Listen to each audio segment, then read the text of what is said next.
Right, hi everyone. I'll start on this blackboard, I guess. So I guess the first thing is that are there any questions from last week? Or questions in general? No? So last week we were basically just setting up the tools. I was defining what is the vielbein frame and using it to construct the spin connection, which allowed us to do covariant derivatives acting on spinners.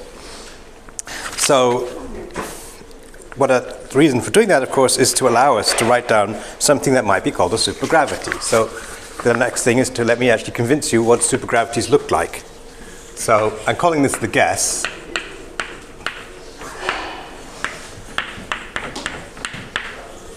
Hold on one moment.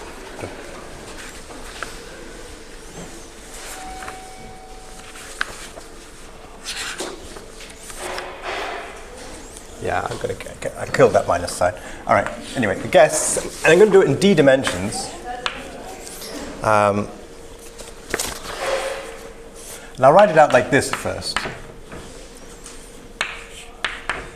So this should be familiar. The Ricci scalar, and the factor of a half. And then, I shouldn't have done this.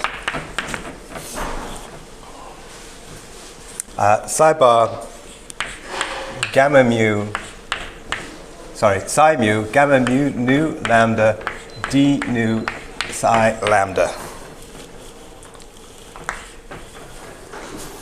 Square bracket. Now I want to remind you what d nu psi lambda is.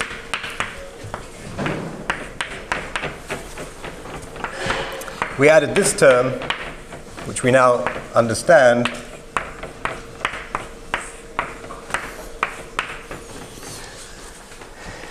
You may think, if you want, it's sort of a moot point, but you may say that there's this term as well. If this was normal geometry and you saw a downstairs nu index, you would do that. But it's a bit like it was with differential forms. I don't need to do it. So I drop it. We don't have that. I mean, you could put it in if you like. But this is antisymmetrized in nu lambda. And this is symmetric in nu lambda. So it immediately drops out in the action. Okay? So it's a bit like differential forms.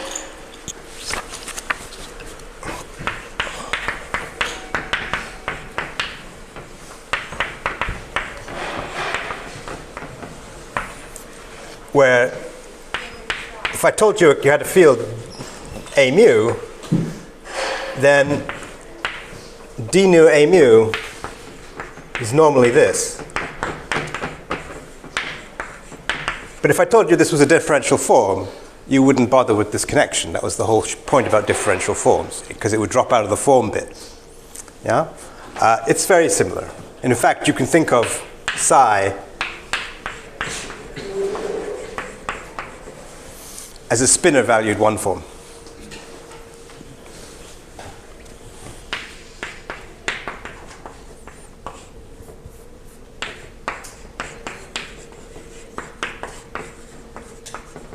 Okay. So this is our guess. It's a guess. In 4 dimensions and above, this is not enough. I think it's enough in 2 and 3 and 1 dimension. But it's not enough in 4 or more. Now in 4 dimensions, what you need to do is add even higher order fermion terms. And they will be hidden in the fact that you won't actually want the Levi-Civita connection here. You'll want it to have some torsion, and the torsion is going to be given by the fermions. And there may even be further corrections I don't quite remember. In spirit, it's this. But there are higher order fermion terms, terms of order fermions to the 4th, that need to be added to this Lagrangian in 4 dimensions. Above 4 dimensions, you have that problem, plus you'll need additional bosonic fields. But let's just work with this. Alrighty, so let's vary it and show that I will show that this action is invariant under supersymmetry up at linear order in the fermions. So we will show delta S guess 0 plus cubic fermion terms. And that's true in any dimension, at least any dimension where I can take my spinors to be real. Okay. So what do I get if I vary this action?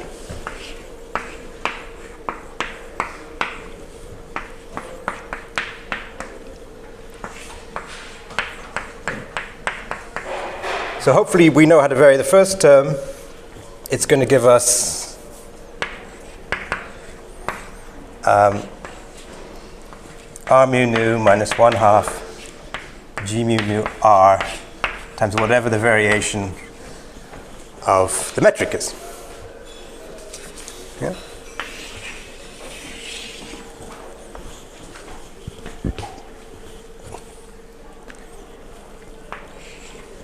And now the next term, well, it's an I. I've got the factor of 2 outside. So it's delta psi mu bar, gamma mu nu lambda, d nu psi lambda, and then the other way around. So psi mu bar, gamma mu nu lambda, d nu delta psi lambda. And of course, there are other contributions.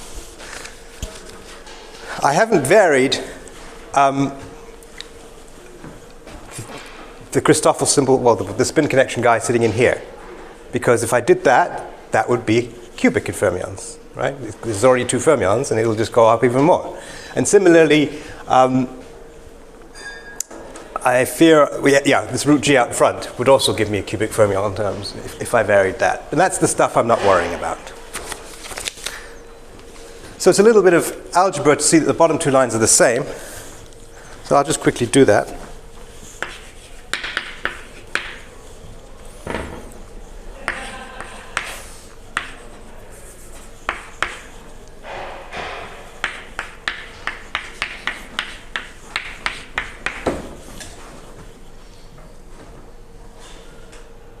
So yeah,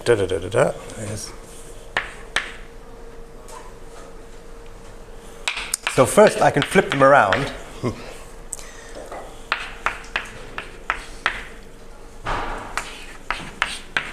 And this follows from the fact that C inverse gamma mu nu lambda is antisymmetric. And of course,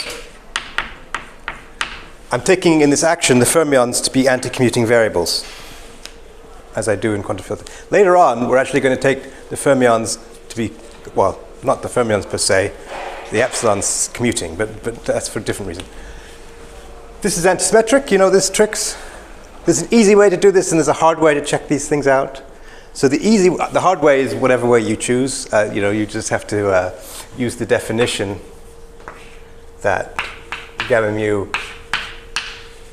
what we want as transpose is minus C gamma mu C inverse. And then flip your things and collect all the minus signs, right? The easy way to do it is to remember C is gamma 0.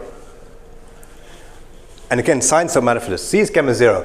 This is always, the symmetric, antisymmetric properties of these things is always Lorentz invariant, in the sense that it's the same whatever you choose for nu and lambda. So take, the quick and easy way is take mu equals 0, nu equals 1, lambda equals 2, so you're just left with gamma 1, 2.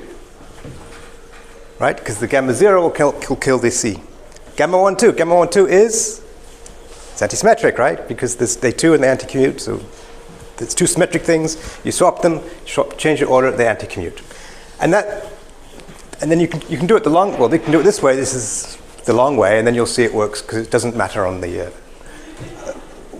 what coordinates you chose to do this trick. Okay. So then I want to write this as a total derivative.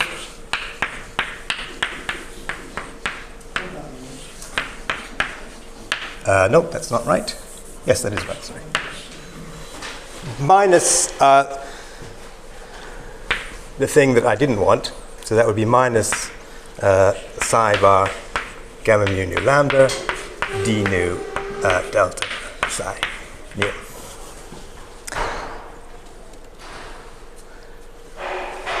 And then you see I just have to do a flip. This is the wrong order, so I don't worry about the first term. And so the last term, I'm just reordering the indices. Oh, I dropped an index here. What happened? What happened? Oh, the lambda missing here. So I just reorder the indices. And that is indeed the same as the first term here. Okay. So then our guess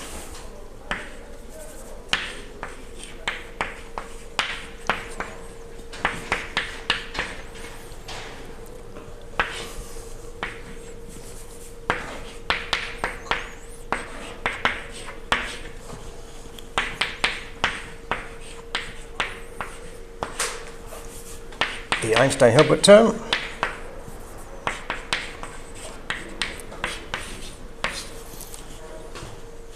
And then these guys just add up. Psi bar, gamma mu nu lambda, d nu, d lambda. Sorry, silent.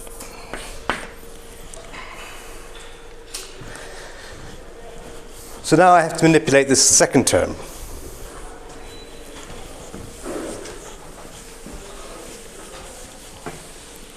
And this to me is one of the sort of beautiful things about spinors, is that this term is going to spew out something that looks like the first term.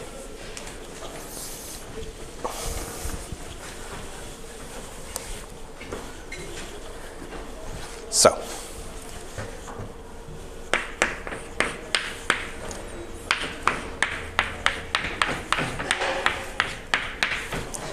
well, what am I going to put in? Our guess is delta psi lambda is d lambda epsilon.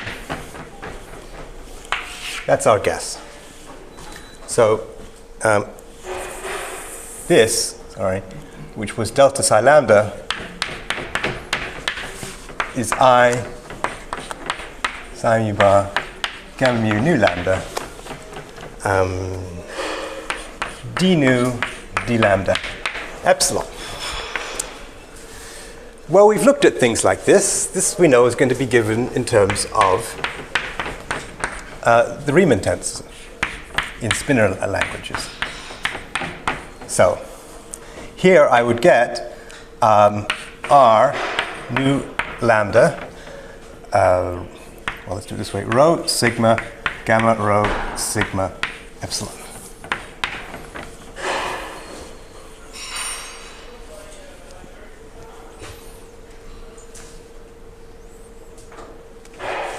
Okay, that's what we saw. So now I just need to do these gamma matrices. The other thing I can do is some of these things are in vielbein frames, some are not, so let me put them all in the world volume indices, which I can do up and down. Then I just have to do contractions on this fellow. So let me write this down.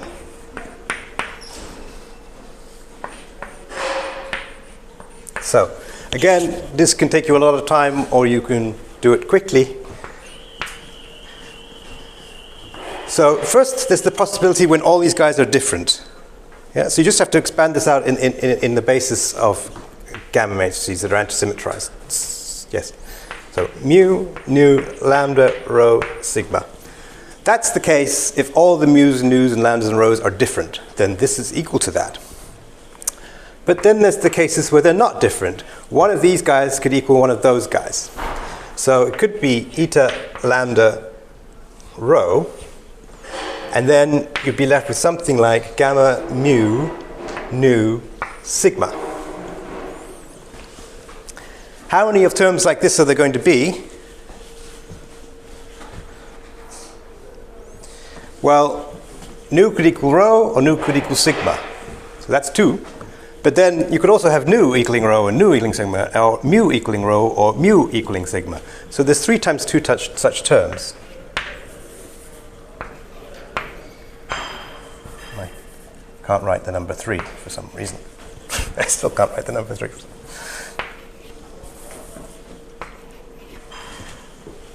Now, strictly speaking, I should put antisymmetrizations on these. Yeah?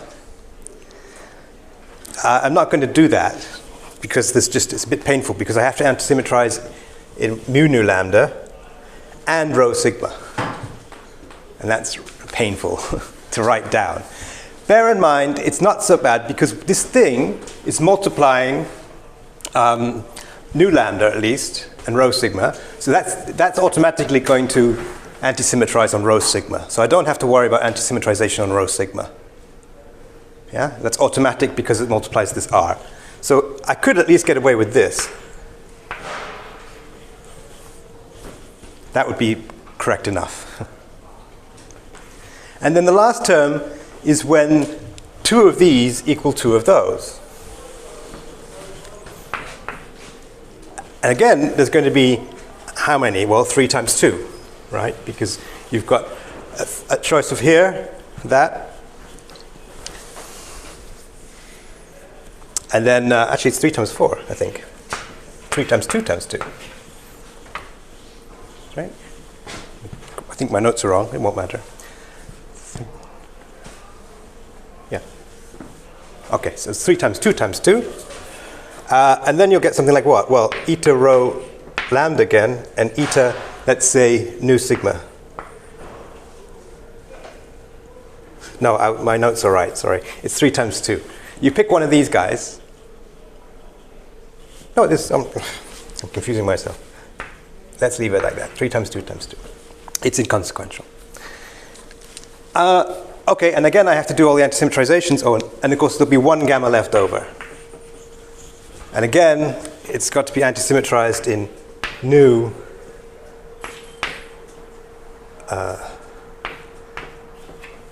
nu mu. All right. Okay. Well, this term is going to be 0 because it's antisymmetric in all its indices, and there's an identity on the Riemann tensor that sets that equal to 0, right? So that's good. We can lose this one. Because R nu lambda rho antisymmetrized is 0. The second term is also 0. It's a little bit harder to see it. It depends on where the nu lambda rho, so where the lambda mu rho are. As written, it's not antisymmetric in all 3. Or actually, it's the rho mu sigma. But some of these terms are antisymmetric contractions of rho, so they vanish for the same reason. Yeah. Other terms will give you a contraction. Oh, I should have put these would be g's, not etas, because they're not in tangent frame. That's fine, so they should be g's. They will give you a contraction which gives you the Ricci tensor, right? But the Ricci tensor is symmetric, and so when you contract it with gammas, you're going to get 0. So those terms also go away. A little bit of thought, a little bit more thought. And we're just left with the last term.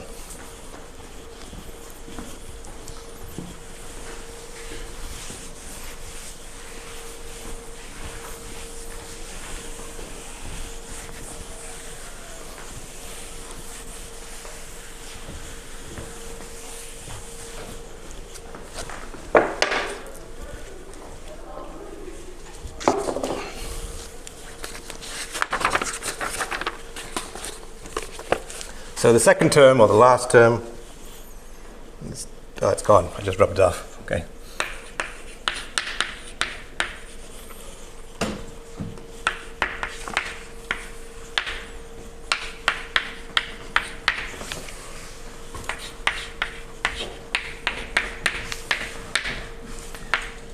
I guess you get that's 12 over 8. Well, it should be 12. I guess my notes were right. All right, never mind. 12 over 4. Psi mu bar, and then it should be g's, not etas. Lambda rho g rho nu gamma mu, and it's anti-symmetrized now on lambda mu nu. R nu lambda rho sigma epsilon. Okay. say why you thought it was 3 times 2 times 2? I just Yeah. get this combinatorial. So. Of course, bearing in mind I'm disagreeing with my notes, could be wrong. This one or that one? The last one. This one. Okay, so we're looking at the ways that one of these can equal one of those, and another one of these can equal one of those. So you've got a choice of 3 for the first one, and then a choice of 2. But then you've got a choice of 2 for the second one. Right, yeah. And it has to be one of those. Okay, so again, curious factors.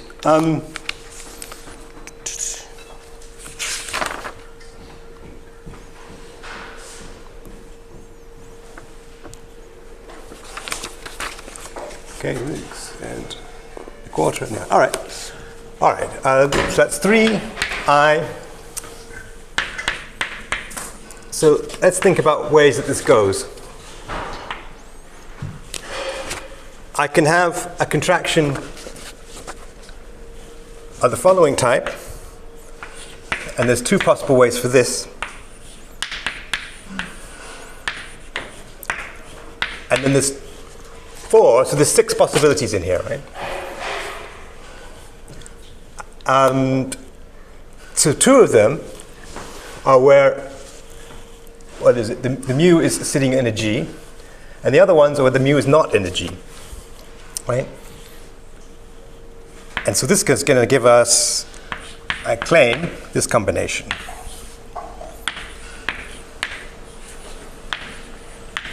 And then it's all times r lambda rho sigma epsilon. Okay. So these are the possibilities.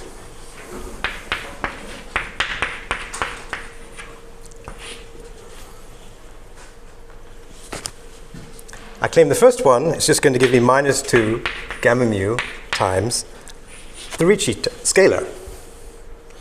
For the second one, it'll be 4 gamma lambda, and then it's times the Ricci tensor. So personally, I've always found this rather beautiful. And I've got I guess a minus 6. Pulling it out. No, I want to take out the 4 actually. It's 12.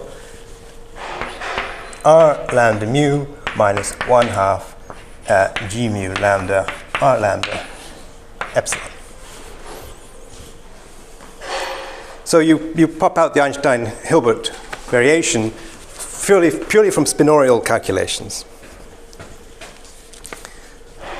So this is indeed going to be the right kind of thing to cancel off the first term that we had in the variation.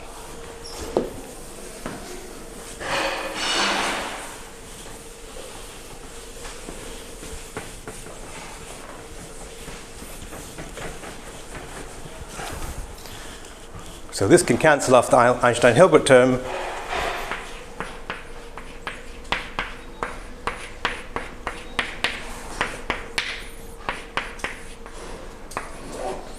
And all we have to do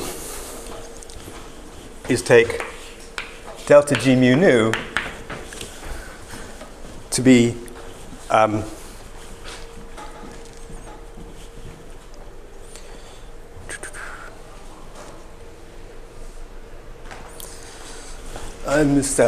yeah.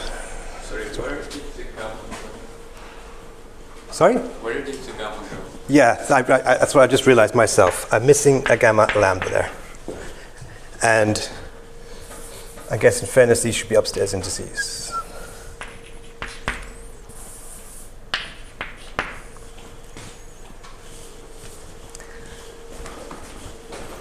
So what I have to take in the end of the day, and this is what I have in my notes, but I'm worried that I missed a sign, a factor of 2. But it's neither here nor there. So that's all I have to do. And actually, a little bit of algebra will tell you that this is epsilon bar. Well, let me put it this way. So if you want to lower the indices, you keep the sign, it turns out, and this is epsilon bar mu psi nu.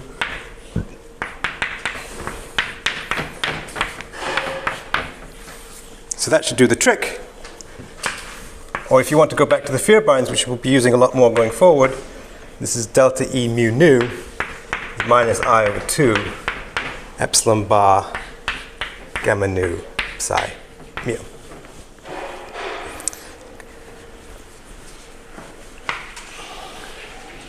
With the caveat that my notes might be off by a factor of a half. But I will correct that offline. So we see it works, at least to linear order, right? Of course, this is not, as I've emphasized, this is not the whole story. There are cubic fermion terms. And they will arise from 4 dimensions above.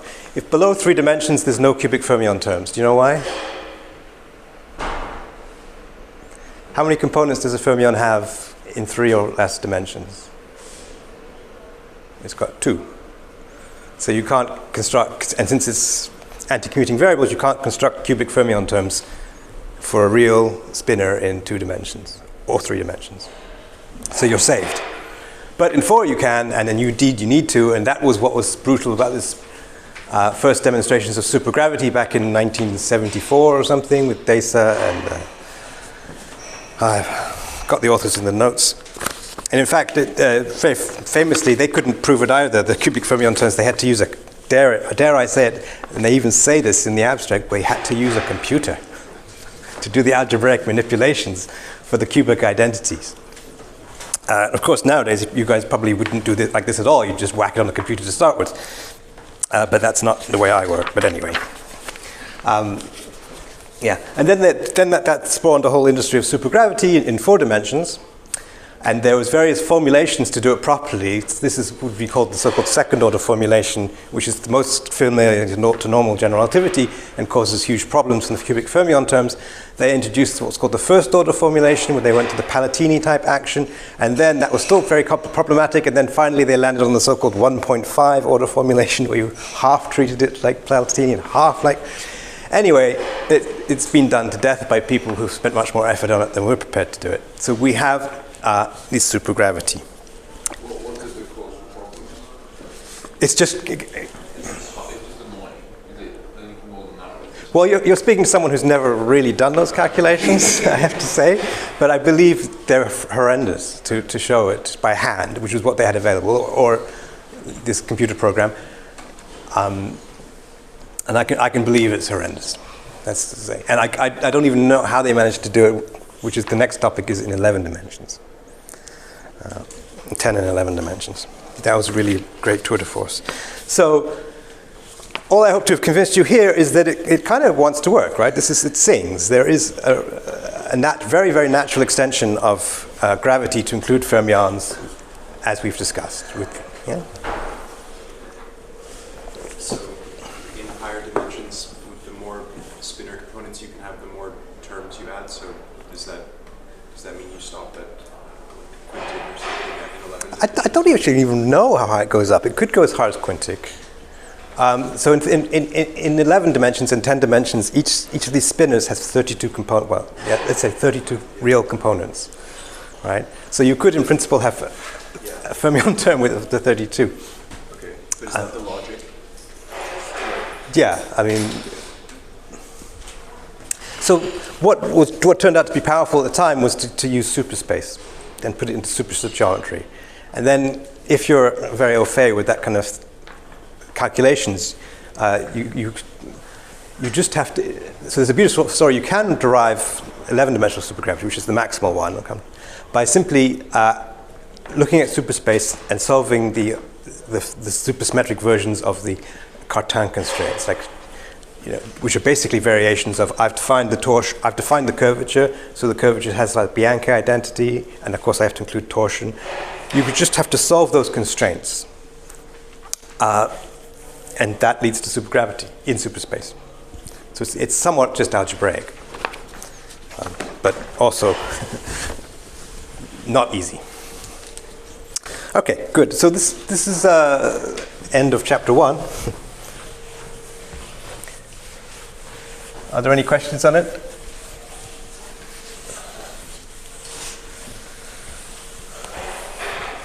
So what I thought I would do now is I was going to, this is valid in any dimension. The only thing I've assumed is that the spinors are real and the gammas. But that's okay, as I said, for 2, 3, 4, certainly 10 and 11. Okay. So let's zoom up. So what are the supergravities? Well, I call them stringy supergravities.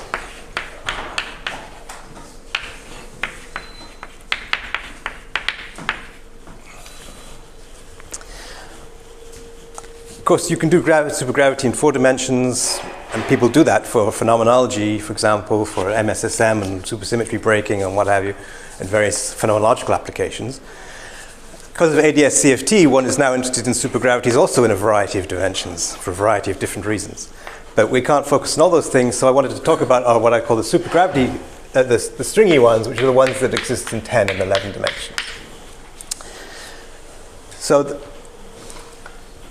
first, let's do d equals 11. And I'm just going to sketch them, of course. I'm certainly not going to write down all their fermion terms. In fact, I'm not going to write down any of their fermion terms. One of the luxuries, as I said, of supergravity is you've used supersymmetry and fermions to construct the theory, and then you largely, 99% of all papers will throw away the fermions and just deal with what's left. The bosonic sectors of these theories are constrained by supersymmetry and have rather interesting properties. So d equals 11, which was constructed by Kremer, Shirk, and Julliard. Again, brute force methods. When did they do it? In 1978. And I believe the motivation for them doing it, by the way, was because they wanted to construct the maximally supersymmetric 4-dimensional supergravity. That would be n equals 8 supergravity in 4 dimensions. So what I wrote down there was basically n equals 1, minimal. And it turns out you can have as many as 8 supersymmetries in 4 dimensions. And the way to do that is the following. There was a proof by Nahm, his classification, about which dimensions you can have supersymmetry, and in particular in supergravity. And he showed that d equals 11 is the maximal dimension for a supergravity theory to exist in. And the reason is just like d equals 10 is the maximal one for a Yang-Mills theory. The problem is if you go higher than that, the spinors get bigger because they grow exponentially. So in 10 and 11 dimensions, spinors here are 32 by 32 real things. Sorry, the spinors are 32 component real objects. If you go up a dimension, they will be 64 component. Maybe not, and probably not even real. And that means that you have more supersymmetries, and you can't have spins bounded by 2. You go above spins bounded by 2. So they were interested in d equals 4 and equals 8. At that time, back in the 70s, Stephen Hawking heralded it as the fundamental theory of nature, maximal supergravity in 4 dimensions. God knows why. It's not chiral. It has nothing to do with the real world, but it caught a lot of attention, so much that even the Maharishi Yogi took out a full-page advert in the New York Times showing the n equals 8 Lagrangian, and he had, let's just say, different interpretations as to what the various terms were. You know, one was the soul, one was the cosmic karma, and all this. Anyway, so when the string theories came along, that was kind of brushed under the rug, like, well, okay, that theory's not chiral, it's not UV complete, and throw it away. But ironically, it sort of came back in the M-theory revolution because it's just this theory, d equals 11, compactified on a 7-dimensional torus. You just literally just dimensionally reduce it and you rearrange things. All right, enough blabbering. So what's the field content here? Well, you have a g mu nu, and of course you're going to have your psi mu, and this is 32 real components. But that is not enough to balance off the bosonic and fermionic degrees of freedom. So this would have 16 on-shell degrees of freedom, and I forget what a metric has in 11, but it's less than 16. So you add in a form field, C mu nu lambda. It's a 3 form. That does the trick for you. And the action, the bosonic part of the action, and I'm going to write it like this, because this is, you often see this now, that the Ricci scalar times star of the identity. Let me just write it down. And then 1/4 star dc wedge dc minus 1/12 c wedge dc wedge dc. So we've done forms. The only thing to maybe explain is what star of the identity is. Well, that's just the volume form, if you like. It's just square root det g, then dx naught. Well, for us, it's up to dx10. But in any dimension, star of the identity is the volume form. So you might, sometimes you'll see this written in this way. It's a pretty way of writing it. Sometimes you'll see it written in the normal way, root g r, half. But then these terms, the whole benefit of writing out forms is so that you can write these terms without having to put all the indices. And if you put this term with indices, this. So at the end of consequence minus Yes. And again, this Chern-Simons term has interesting consequences. It's very important. And this is forced upon you by the fact that it has a supersymmetric completion. It has a unique supersymmetric completion. And of course, there could be higher derivative terms, which are largely unknown. Certainly, maybe something's known about the next derivative level, which I think is 4 derivatives. This is 2 derivatives. So it's not, supergravities can have higher derivative corrections. In fact, that string theory certainly predicts they would. Any microscopic theory would predict that there are higher derivative corrections. But we just focus on the 2 derivative order. So that's what this thing would look like, plus, of course, the fermions, which we're not going to worry about. Except to say that the quadratic term in the fermions, well, is what we wrote down, psi bar mu, gamma mu, nu lambda, d nu, psi lambda, plus quadratic coupling to the C field. Or more importantly, and I'll often use this, we say G is DC. That's the 4 form. Okay. So that's what 11-dimensional supergravity looks like in a very rough outline. Then we have 10 dimensions. And here you get 2. 2a for a start.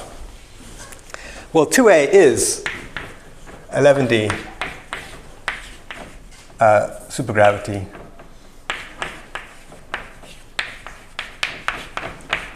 on S1.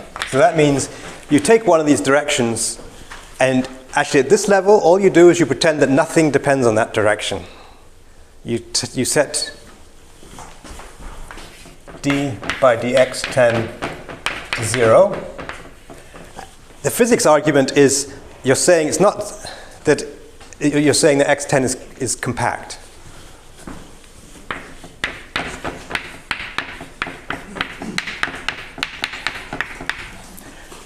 And hence momentum around it is quantized in units of 1 over r, and you're imagining that you're doing a low energy effective theory, so you're looking at scales below 1 over r, so you set all momenta in that direction to 0. And then you would get a factor of 2 pi r out in front, which you then absorb. But what do you get field content-wise? I mean, from a practical perspective, all you're doing is you're just pretending that nothing depends upon x10. But you have to rearrange your field content in that case. So what field content do you get? Well, you're going to get a g mu nu. And of course, here mu nu ran from 0 to 10. Here they're going to run from 0 to 9. And you get an a mu, which is roughly, I'll come back to what it is exactly in a moment, g mu 10. And then you're going to get a scalar field, which is roughly g1010. And then you're going to get a b mu nu, which again is, well, it's actually exactly g mu 10. And of course, you're still going to get a c mu nu, what you had already. Fermion-wise, you get a psi mu, and then you'll get some other fermion, I call it chi, which is psi 10. So these are the same fields, right? They just get new names.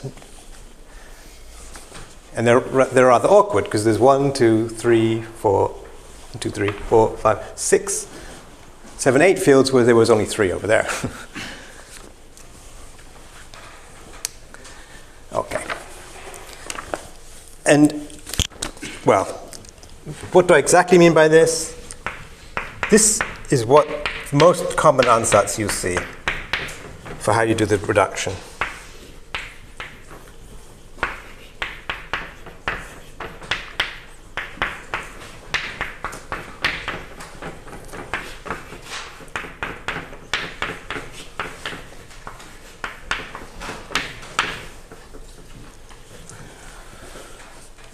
So the 11-dimensional G mu nu defines a metric, and I haven't written it down just to avoid confusion with all the indices and ranges.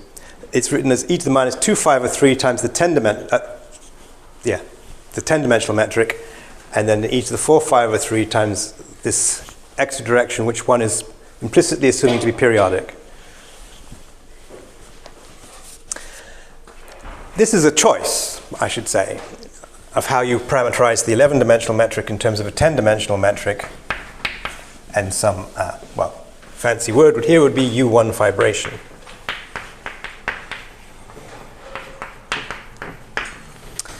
And this leads to what's so-called the string frame, and I'll come back to that in a moment.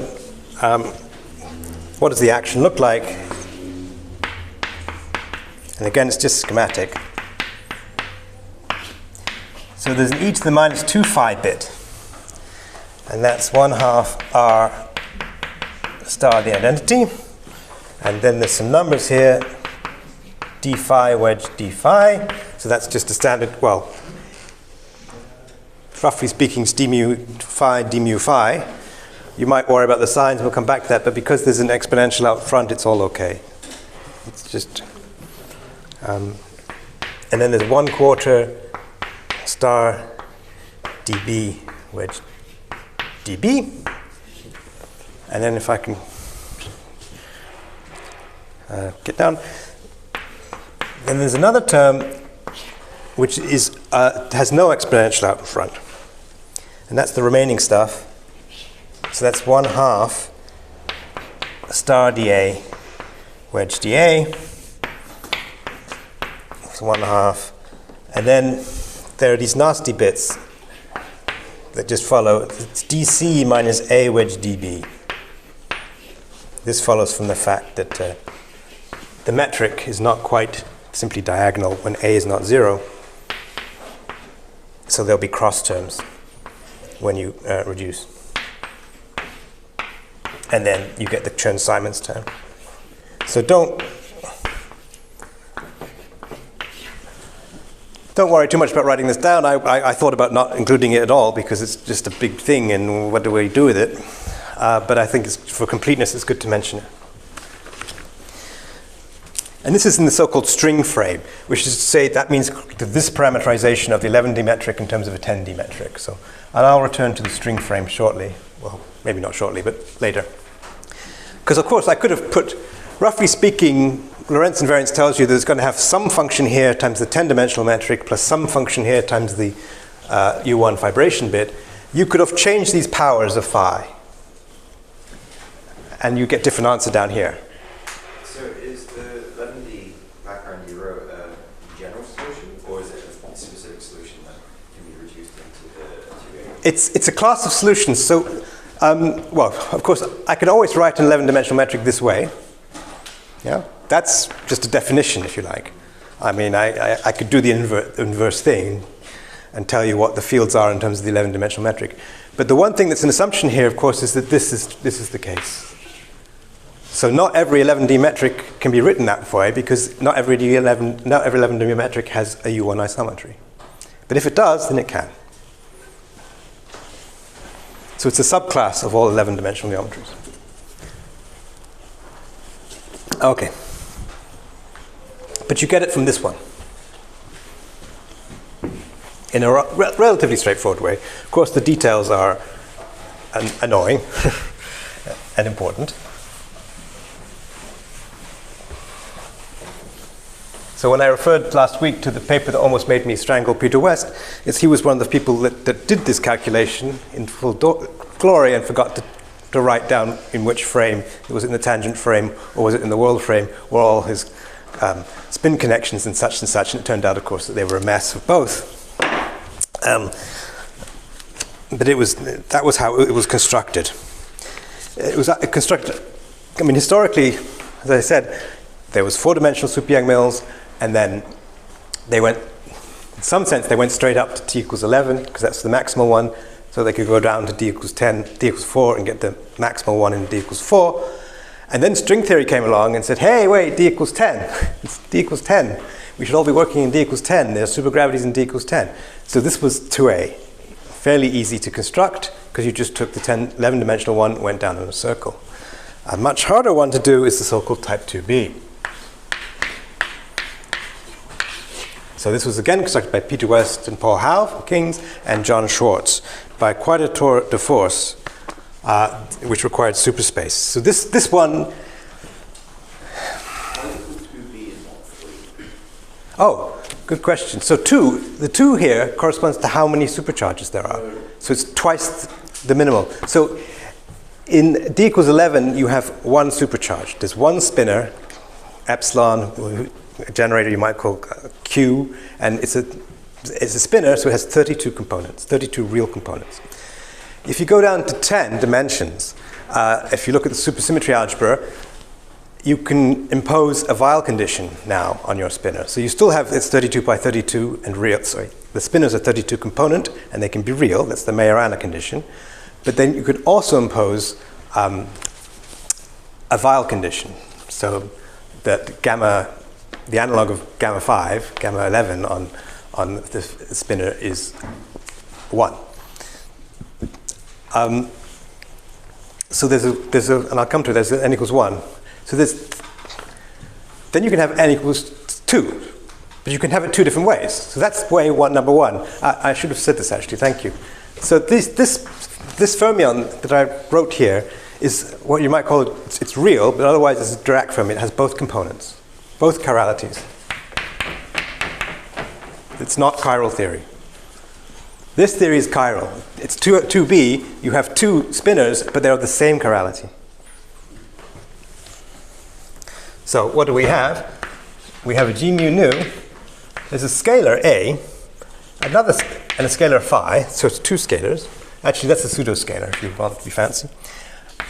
There's a 4 form, but it's constrained, it's self-dual. And then you have 2 spinners. So here, A is a oh, I missed it, yeah, sorry. And chi, and I think chi is minus. So here A is 1, 2, and I missed one of the fields. There is a pair of B mu nus. And this C4 is constrained. D plus on C4 is star.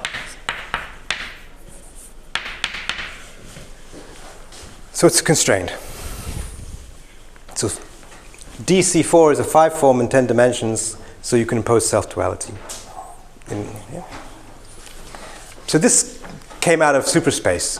It was predicted by string theory, by the way, at least that's my understanding. Nobody's thought, oh, I think there must be a supergravity with 2 chiral spinners. They might have, don't remember. It was predicted to exist by GSO, right? The world sheet construction of type 2b string theory. And they went out and found it. Technically, there's no action for this theory, no satisfactory action, because you can't impose, it's very hard to impose this constraint. And that's a long story that I will not get into. What people almost universally do is they write down the following action, and then they impose that constraint by hand after they've taken the equations of motion. So it's very similar, this bit's very similar to 2a. In fact, this bit that I'm writing down is universal to all 10D supergravities.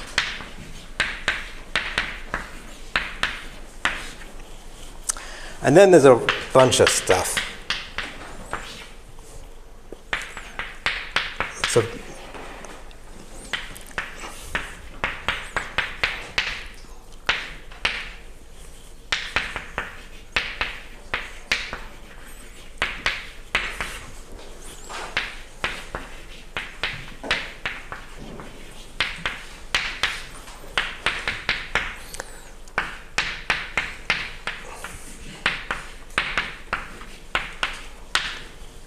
And one more line, and that's without fermions.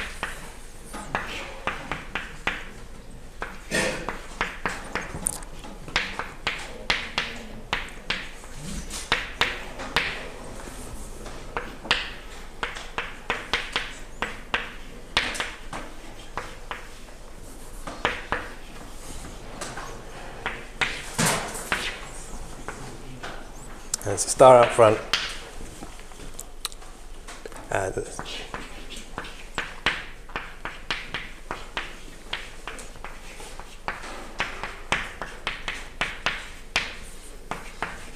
Whew. Okay, so sorry for writing all that out, but it's. Is there a 2 missing in the first line? On the B. Yeah, no, it's a 1 that's missing. So this sector is kind of universal. Yeah, as I said, if you're a string theorist, this is the what sector of a string theory? This is the Nevers-Schwartz sector, or just the ground states of the bosonic string. You have a metric G, a dilaton, and a B field. Yeah.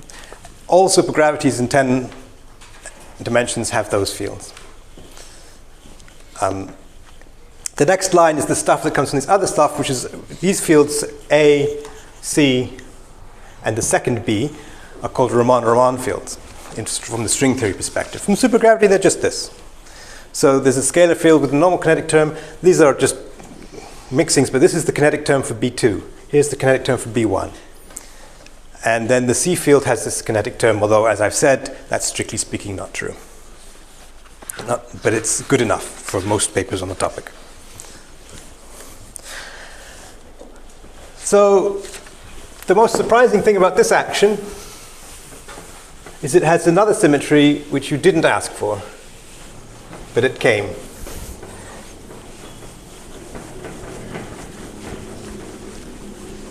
It's a property of 10-dimensional superspace.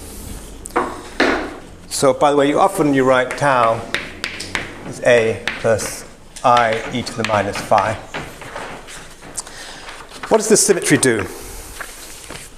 Well, roughly speaking, it's going to act on this as a fractional linear transformation.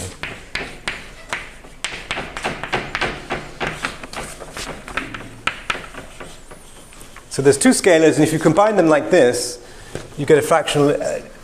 There's an action where these guys are acted by a fractional linear transformation. So this is an SL2R. The only condition being that AD minus BC is 1. Now, how does it act on everything else? Well, it turns out that this is not the right frame to look at the theory and to see the symmetry. You can kind of see it. It's going to rotate B1 into B2 and acts as a fractional linear transformation on tau. It also rotates these fermions into each other, but since I haven't written them down, let me not worry about it.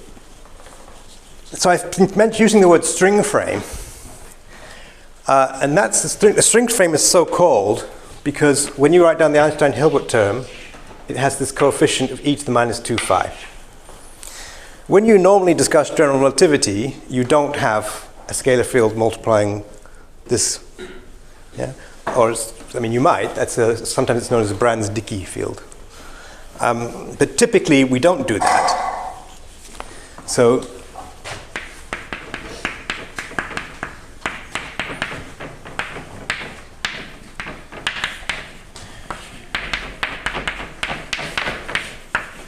and let's just go back to general dimensions for now. That's what we normally do. And I'm going to call this Einstein.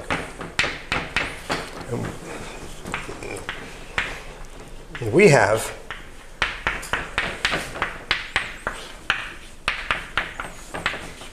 and this is I'm going to call string. Times e to the minus 2 phi. And so it's not hard to see that there's a relation between these two.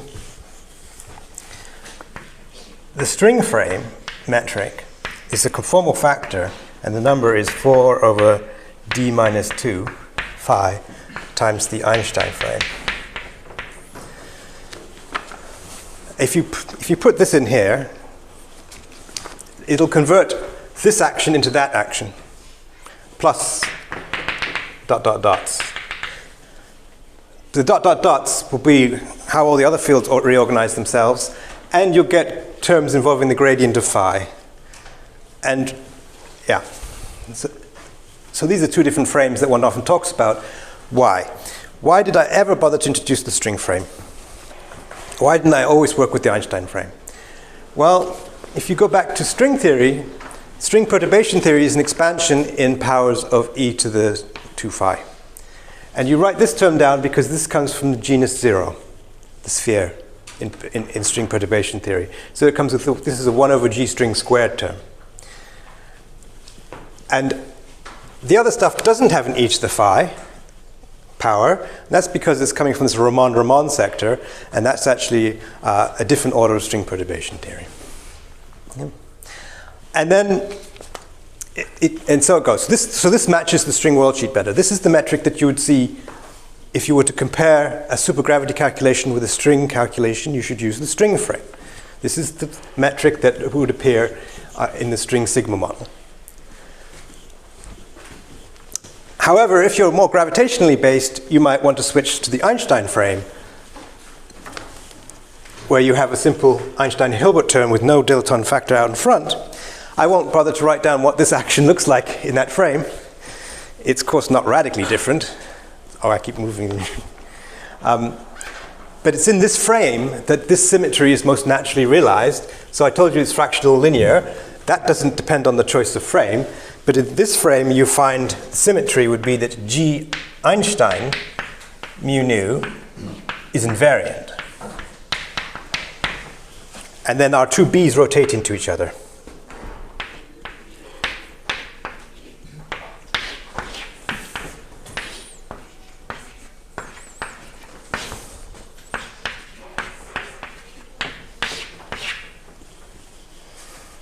So this is what that symmetry looks like. This SL2R, at this stage it's A and B, A, B, C, D can be real. That's what it looks like. You have to see it in Einstein frame. So it's a fractional linear transformation on tau, and it rotates B1 and B2 in the obvious way, and everything else is invariant. Well, not the fermions. Okay. That's probably a good time to break. So what I'm going to do next is we're going to look at special solutions, brane solutions, that appear in supergravity. I will do it in 11-dimensional supergravity for two reasons. One, as I said, everything's a little bit different in every case, so let's pick the easiest one. I think d equals 11 is the cleanest supergravity of the higher dimensional ones. And two, by dimensional reduction, we can then get solutions to 2a, and 2b you get by another way, which I'll talk about when we get there. So that's our next topic, is to start looking at special solutions, supersymmetric solutions, and I'm going to use d equals 11 as our example, because, well, for the two reasons I gave. I think Jake said, type 1. What happens in type 1? Type 1 supergravities, this is where you only have one supersymmetry. So you just keep this line here.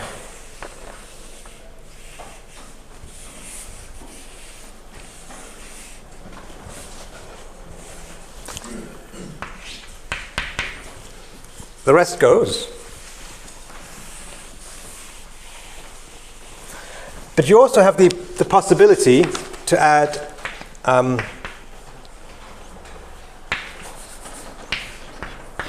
gauge fields. So F, curly F here, is some curly gauge field. If you don't know quite what these symbols are, don't worry. So A here is a one form taking values in a Lie algebra.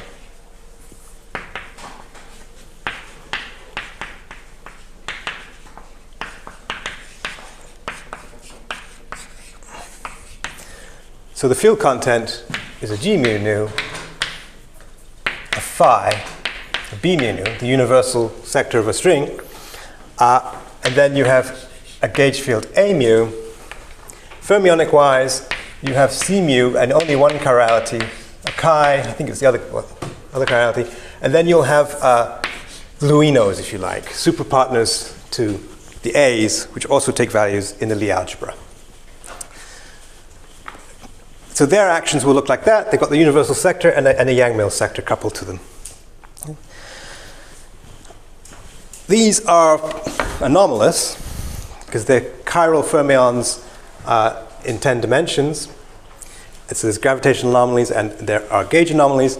And very famously, if the gauge group is either E8 cross E8 or SO32, you can cancel the anomaly by the so-called Green-Schwarz mechanism, which involves shifting the B field. I wouldn't call it B1, it's just B. So there are two consistent type 1 supergravities, if you allow for the Green-Schwarz mechanism, where the difference is just the gauge group, E8 cross E8 or SO32. Okay.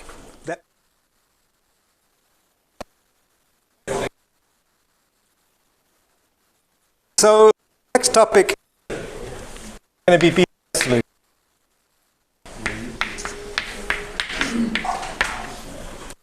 So these are a special solution. Well, to any symmetric. The irony of BPS is neither Bogomolny Sommerfeld is neither one of them mentioned, but they've become synonymous by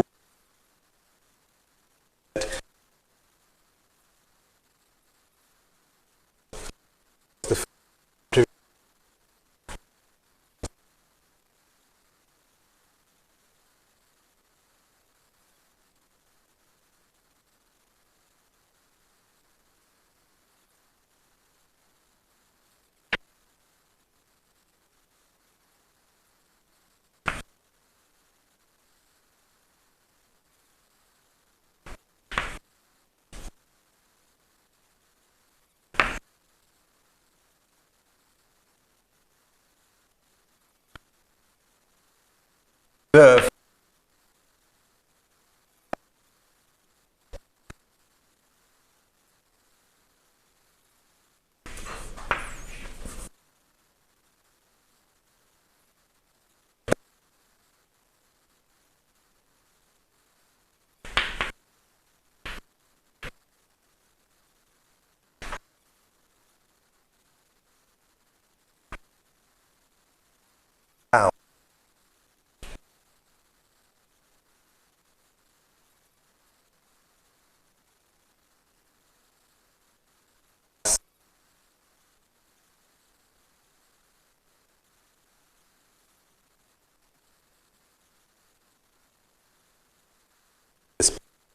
And states a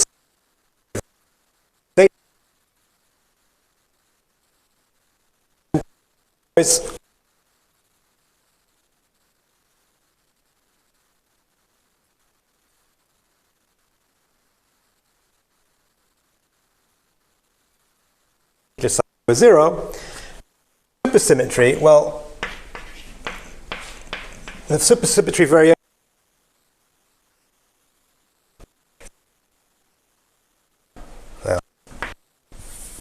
epsilon.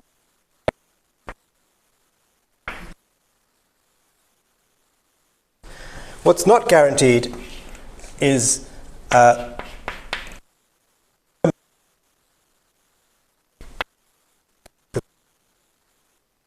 so we're looking for solutions for which the variation is zero, not universally, but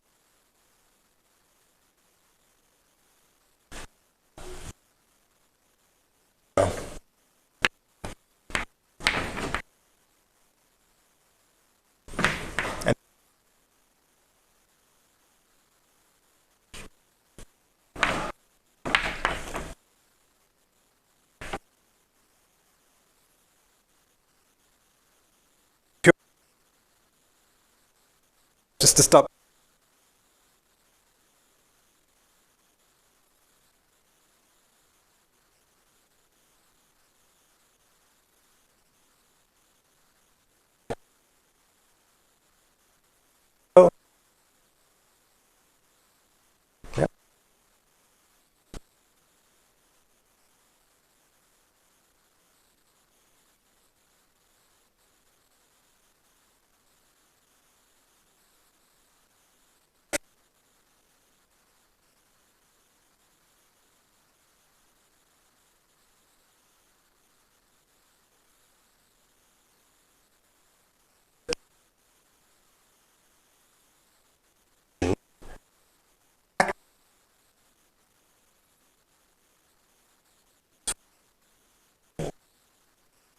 motion. So if you solve this equation with is equal to 0, with the broken supersymmetries, you'll create solutions which are still supersymmetric.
Preserve some super.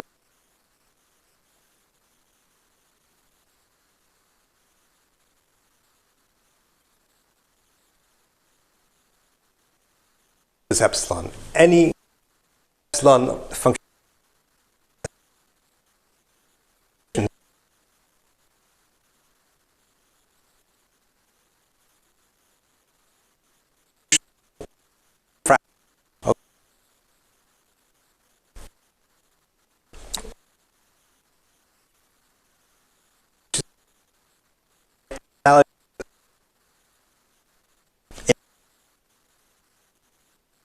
Always give you killing, well, not always.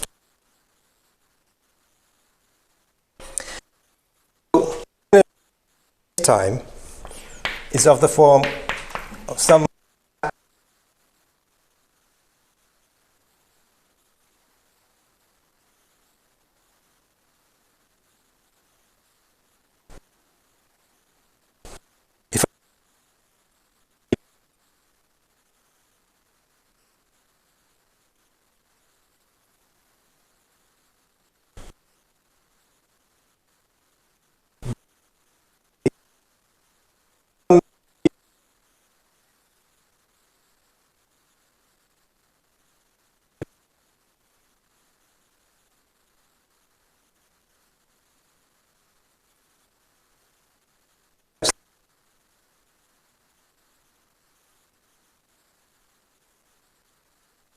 manifold.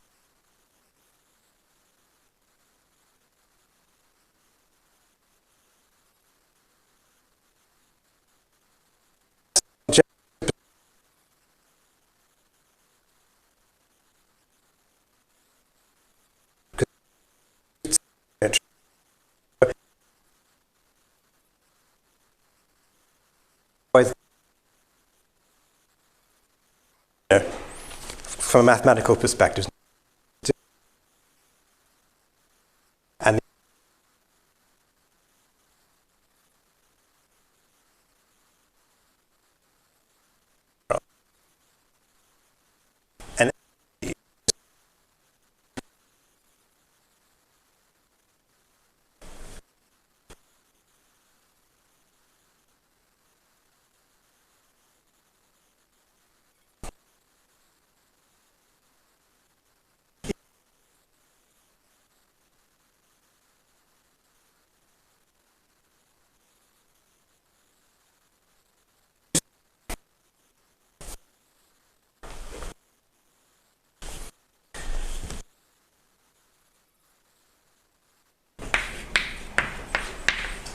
And that would be a v mu.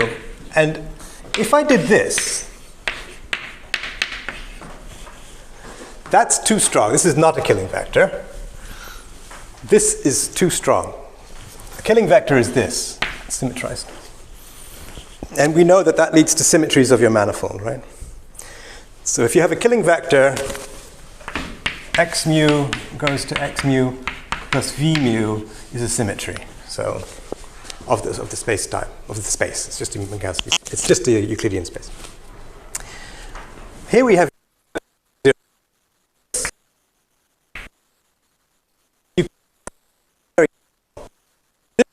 if you work your manifold as a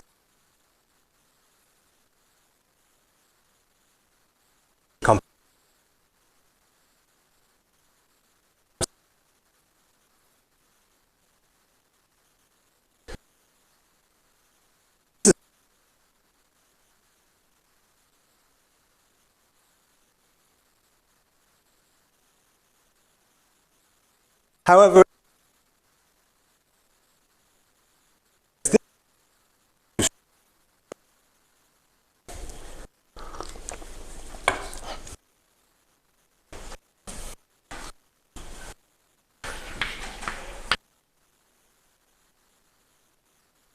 supergravity to the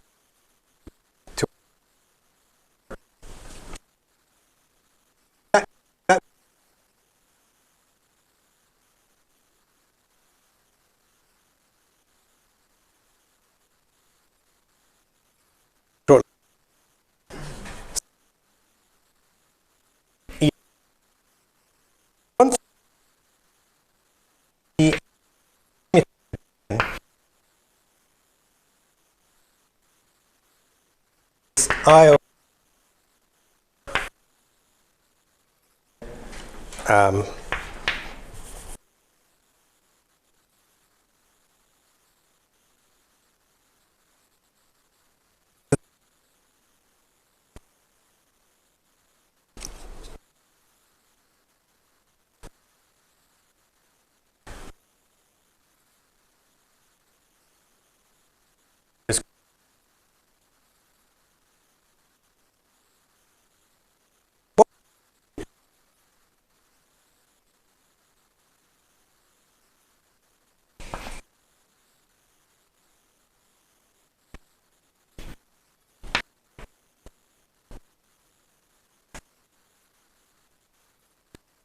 this form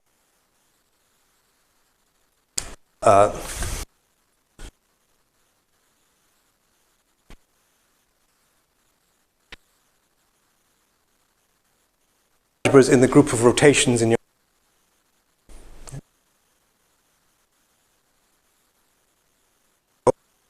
take a and parallel transport it around loop, it doesn't come back to itself.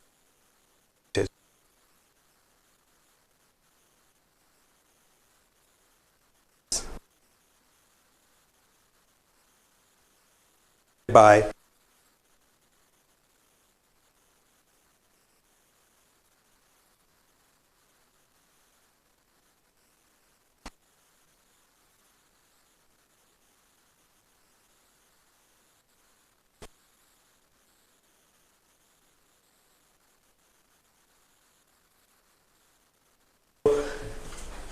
of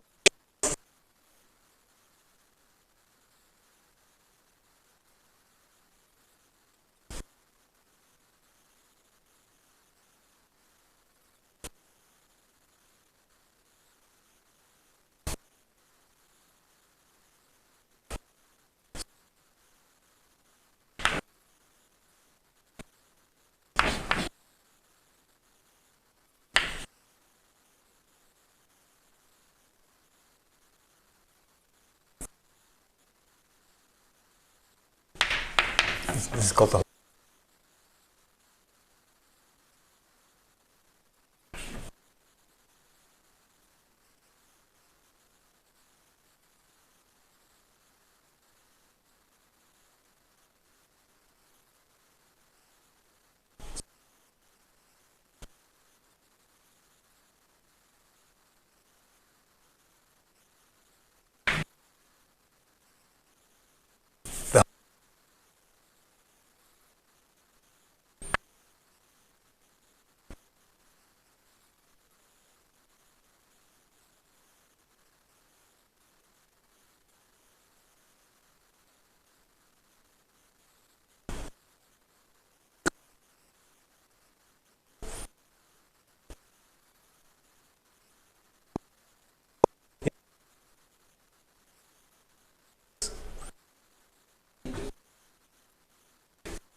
tricky.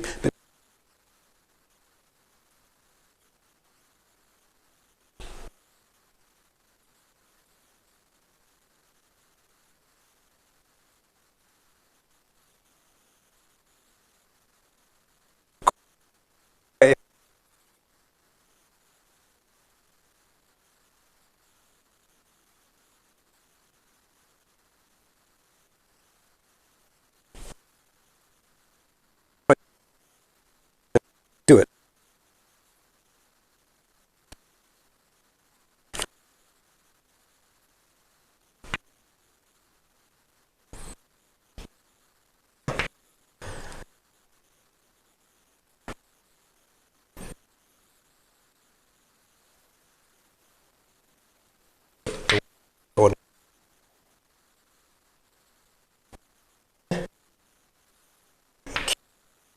And E N.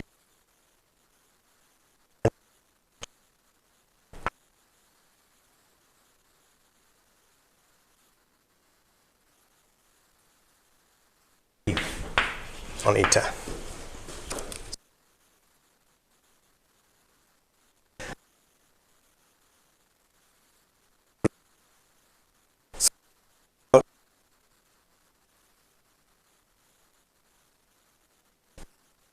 And eta. Sorry. So this, I forgot this step. This might make. So this typically,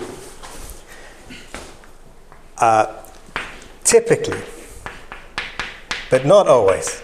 So as far as I'm aware, if you're on a Euclidean manifold, this always does imply Rmn equals 0. So that they're Ricci flat. And certainly here, if you hit with them, you're going to get, they're always the Ricci.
Now, eta bar is usually, I'll just write eta transpose.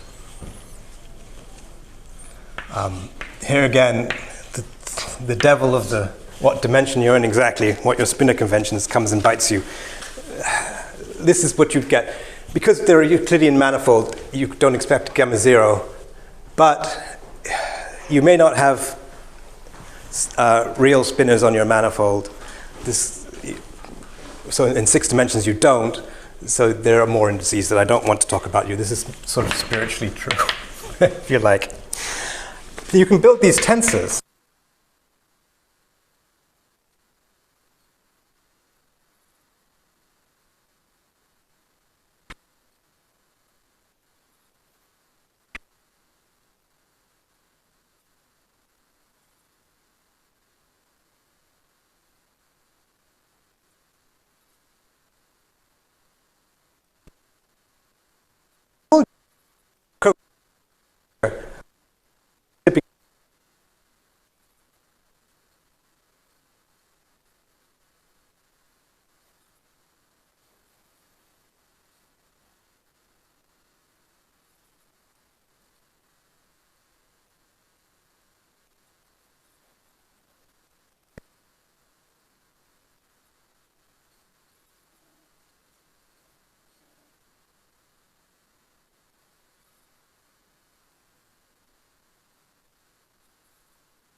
be the condition.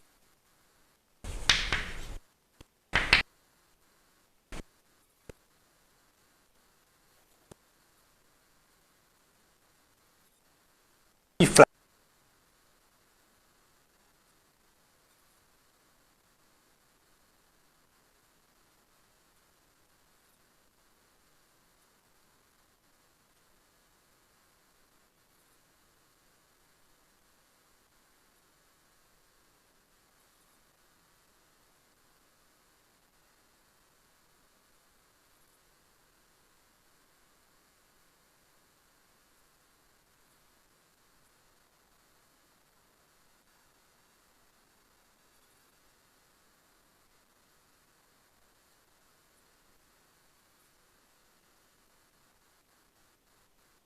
So tori, K3, coming out. And then if I go up one more, there exist special holonomy manifolds in 7 dimensions, which can have spin 7 or, no, that's 8, sorry, G2.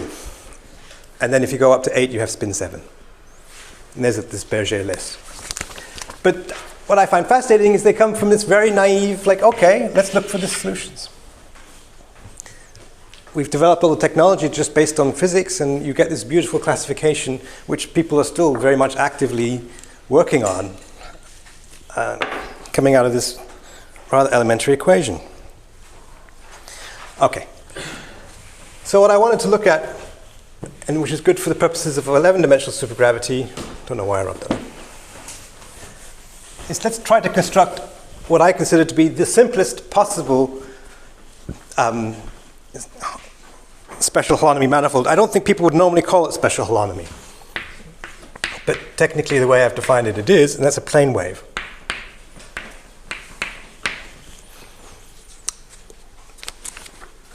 So what's the metric going to be? I'm going to switch to sort of light cone coordinates, so dx plus and dx minus. I've got a function here, h, and then there's a dx squared bit, and then there's all the other dimensions.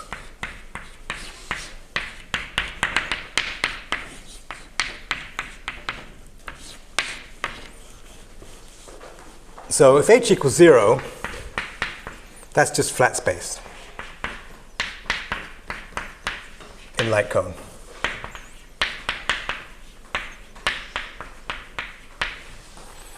So do I say what the dimension is? Well,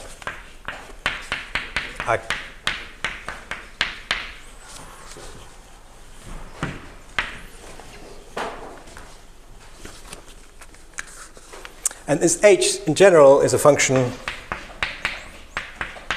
of what I call x capital I, where I are 2, 3, up to whatever, d minus 1.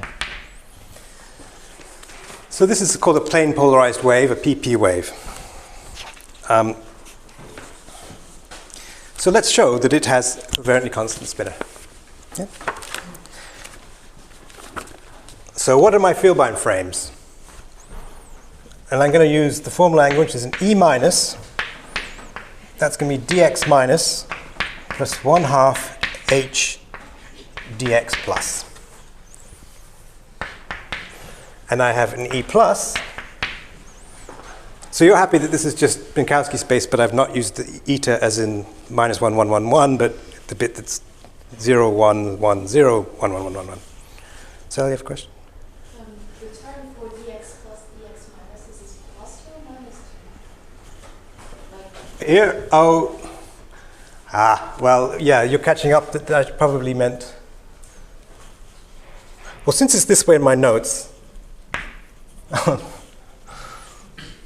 I will not tell you, because I never, let me just rub that line off. I mean +2 here, okay? And you have to pick whatever your x plus and x minus are to make that work. So I guess the answer is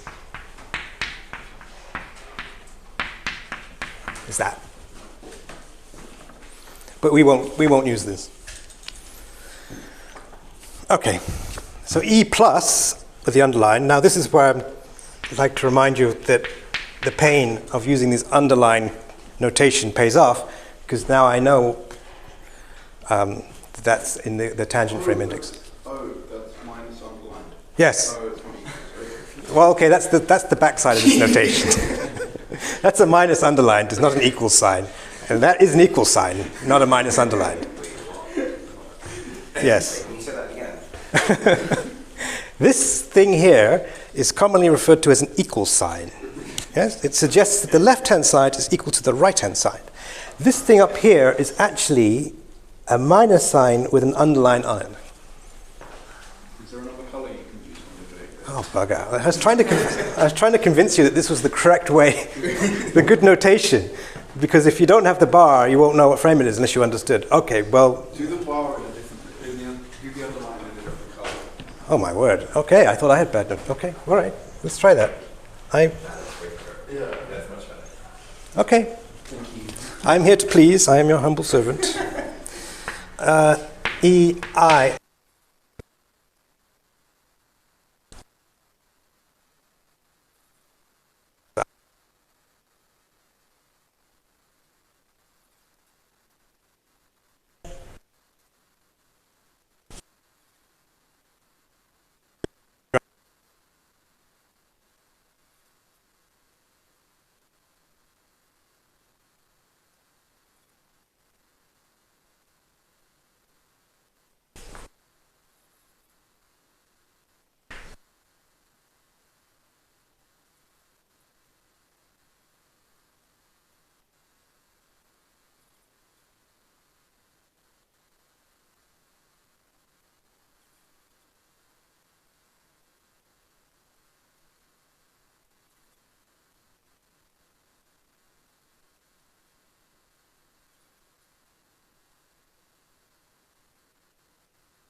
And all the other ones are 0.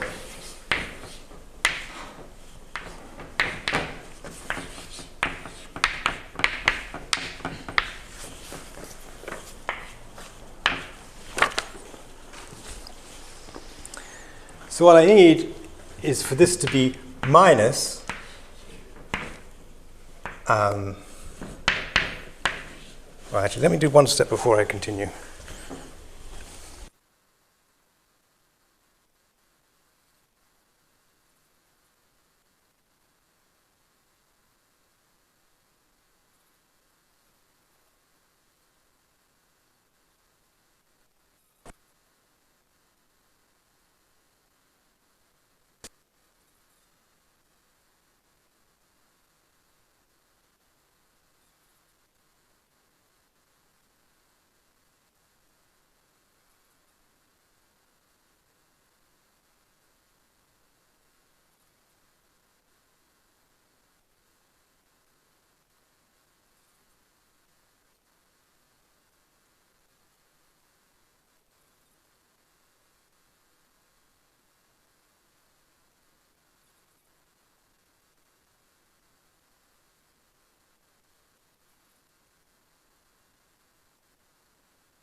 would tell me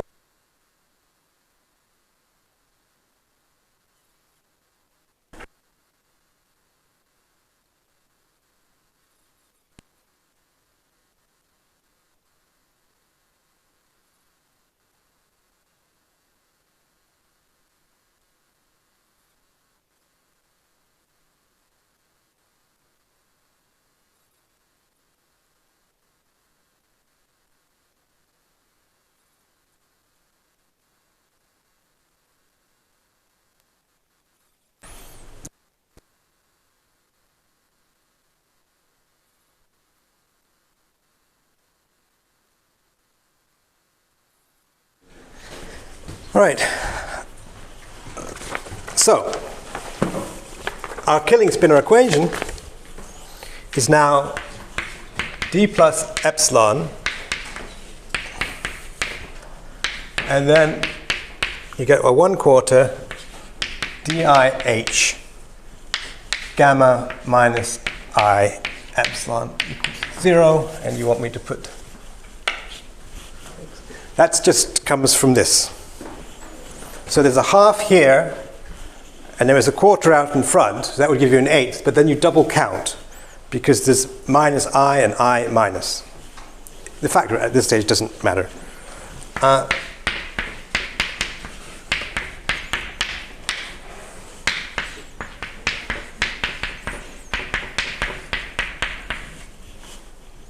So, what's the solution? The simple solution to observe is that you could just take this. Remember, I don't solve it for every epsilon, I'm just solving it for one. So for epsilons which are projected out by that, and this it's going to be something like, I don't know my conventions. Well, let's say it's this. And there's a solution to that. This will preserve half the supersymmetries. That's a projector. No, plus or minus.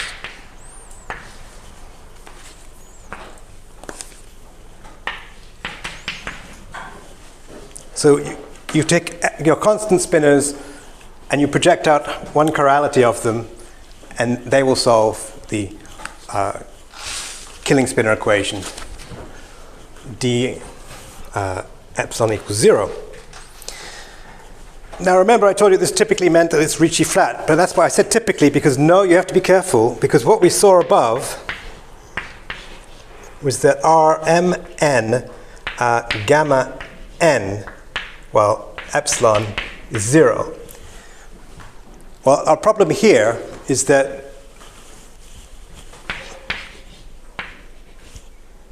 it will be plus. This guy is 0. Oh.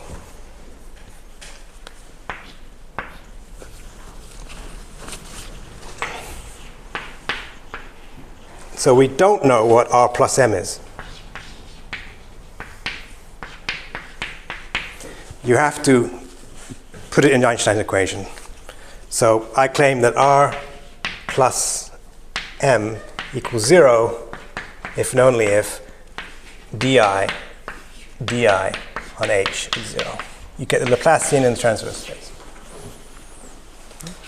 So in this null case, you typically have to do a little bit more work.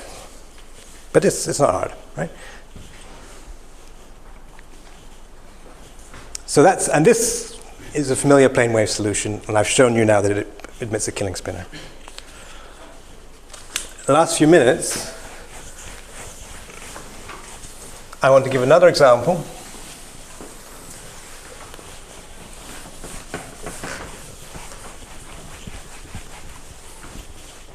So what would the holonomy of that background be then? Yeah, I was fearing you'd ask this question. I don't know the answer because it's timeline. It's null. So the holonomy group is broken to rotations in the transverse space plus boosts, I guess. So I don't know the fancy mathematical word for that. It's plus a boost in the other null direction. So it's not on this Berger list or anything. It's not a nice one. Plus, it's not compact. Berger's list is compact. Well, that doesn't matter. Okay, another one I want to give you is multi-tailed nut. or it sometimes gets the name Gibbons-Hawking, because they sort of put it in the most general form.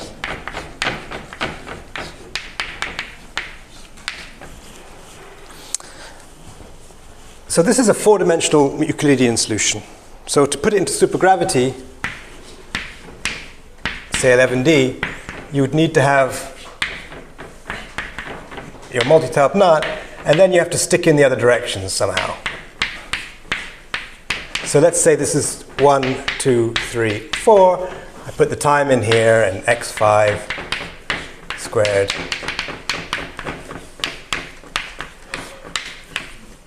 So the interesting bit is this four-dimensional part. And what does it look like?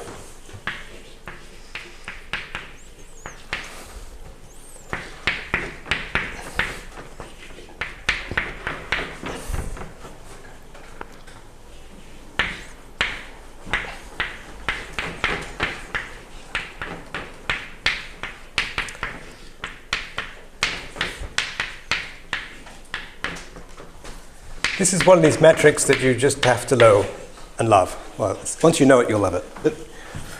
So this is the metric. And you have that d omega is star in the three-dimensional sense of dh. So this is like some R3 here. So that's the where you take the star. H is a function. And of course, because d omega is 0, we have d star 3 dh equals 0. And by the way, if you work out the components, that's exactly the same harmonic condition we had there. The Laplacian in h is 0 for I equals 2, 3, 4.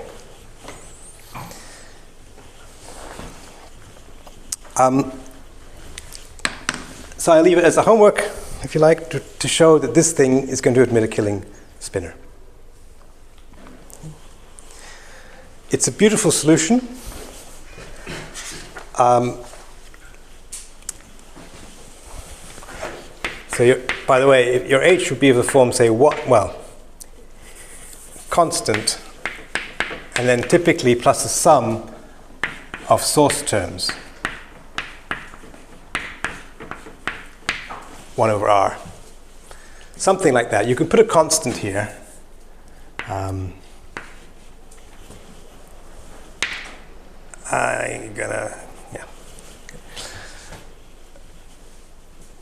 So what happens in this solution? So as x goes to infinity, you just get h equals h naught. So you can choose, you can rescale things. You say h naught equal to 1, and you're just getting Minkowski's, you're just getting flat R4. You can also take h naught equal to 0, and then you get something different called a Gucci-Hansen. But also, when you can see that when you go towards these singularities, well, there are singularities here, but what happens is that actually the space-time is beautifully cutting off. So every time you have a pole there, you can show that it's smooth, provided you identify x1 plus 2 pi, and I can't remember if there's a 4. I think it's there or here. You have to make a periodic identification in x1 to get it smooth at these poles, at these points. And then the space is just closing off into a cigar-type shape locally here. Yeah. But that means asymptotically at infinity, it's actually R3 cross S1 at infinity. Again, that's if H1 is 1. H0 is 1. So, and in general, you can have multi-centered solutions, and each point, the guy closes off, so you get sort of interesting solutions with holes in them. And so you get interesting topologies, actually. Well, maybe it's better to look at like this, where this would each of these would be a pole. And then here you get these 2 cycles wrapping it, constructed in it. So this is a beautiful solution. It's well worth your effort to study in detail and know inside out. Have you seen it before? So, but I leave it to you to show that it has a killing spinor, and indeed it is, of course, Ricci flat. In fact, it has another nice property that the Riemann tensors self-dual in these indices.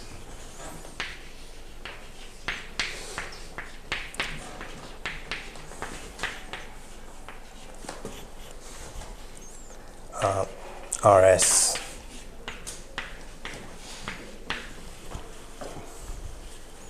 Yeah. And then this will imply that. Okay, well, I guess this is the best place to stop and have lunch. So the next thing I want to do next week is we will look at solutions. So these are examples. So this is a special holonomy manifold. It's one way to interpret this is that the normal rotation group would be SO4 in 4 dimensions, right? But SO4 is SU2 plus SU2. And this tells you that it's flat in one of the SU2s. So that's a special holonomy. It's only got holonomy group SU2, which is the same as SO3, even though it's a 4-dimensional manifold. And it's well worth studying because it's a beautiful local example for compact stuff. So typically, writing down a metric on a compact special holonomy manifold, I don't think anyone's been able to do that at all. You can do it on non-compact ones, and even that is quite challenging for some of the bigger groups. But these things like this Calabi-Yau theorem tell you that metrics do exist. Okay. Yeah. So this one's well worth studying hard. Oh, and next week we'll do the M2s and M5s. So these are solutions which have the C field turned on. And there I will show you a positive mass theorem for them, the analog of why the mass is greater than the charge. And that so they're classically stable solutions for any evolution. And yeah.